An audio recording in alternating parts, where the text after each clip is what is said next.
Hello again, everyone, and welcome. We're continuing together to work through the series of 66 short podcasts that I've entitled 66 Books. There's 66 short overviews of all the books of our Bible. And today we've reached the book of Hebrews, the book of the superiority of Christ.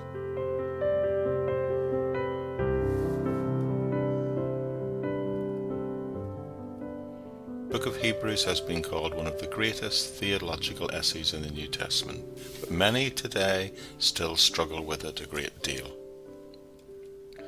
The text does not mention the name of the author, but traditionally it was attributed to Paul the Apostle. However, doubt on Paul's authorship in the church was reported as early as the 4th century by Eusebius. Modern biblical scholarship considers its authorship unknown, though the writer's style reflects some of Paul's writing characteristics, but there are key differences. The two leading candidates today are Paul and Barnabas. So thinking about the recipients, you see, at the time that the book of Hebrews was written, the sacrificial system was still in operation. We know that through several references throughout the book in chapters 8, 10 and 13. Therefore, since the temple was destroyed in 70 AD, Hebrews must have been written before that date. So probably in either 68 or 69 AD.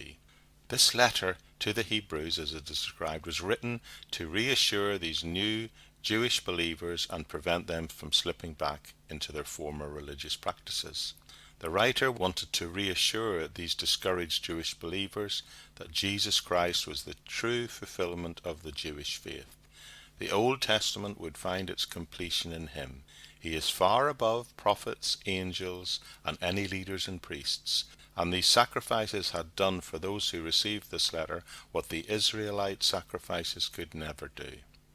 You see, the writer of the Hebrews wanted to show that once Christ came, the Old Covenant was of no further use. His death on the cross did what all of Israel's laws and ceremonies could not do.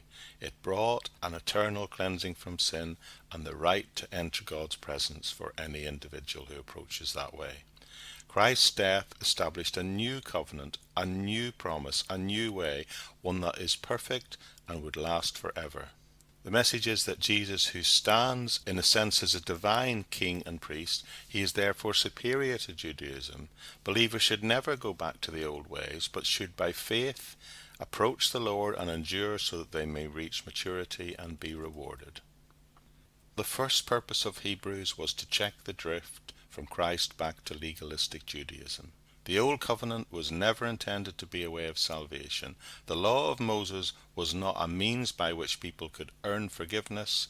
However, it did help people see their sin and also see God's holiness, and thereby encourage them to turn in faith to God and ask for mercy. When Christ came, he did what the law could not do, for by paying sin's penalty, he made forgiveness possible for all who were repentant. The purpose of this book is to show us that no one can be saved by keeping the law, or any law. Under the Old Testament laws, people offered sacrifices or offerings to God as expressions of their devotion to him. Different sacrifices, we know, were appointed for different purposes, but all contained some element of atonement. Forgiveness through blood meant, in other words, forgiveness through the death of a guiltless substitute. Yet it also tells us in chapter 10 that animal sacrifices could not take away sins. They were a temporary arrangement for Old Testament times that gave people a way to demonstrate something that they had already felt, shown and believed. It demonstrated their repentance, their faith and obedience. These sacrifices also taught people what that atonement involved. Whether people knew it or not, the sacrifice of Christ for them today was the means by which God forgave them when they turned to faith in him. And the secondary, some might say a more minor purpose of Hebrews, was to challenge those receiving it to remain resolute and gain maturity and not slip back into their own ways. They were to remain steadfast and mature, because if they do, Hebrews 10:35 and 36 tells us, they will be rewarded. So to summarize this book, a writer, perhaps Barnabas, perhaps Paul, wrote to Jewish Christians arguing that since Christ, who is superior to Judaism in every way, they should not go back to those practices, but rather they should endure by faith, endure so that they will indeed be rewarded.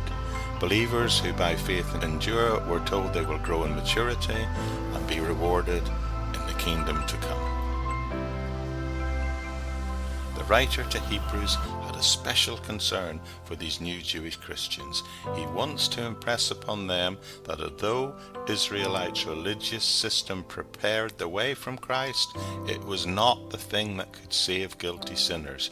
Christ is, was, and always will be the only way to salvation.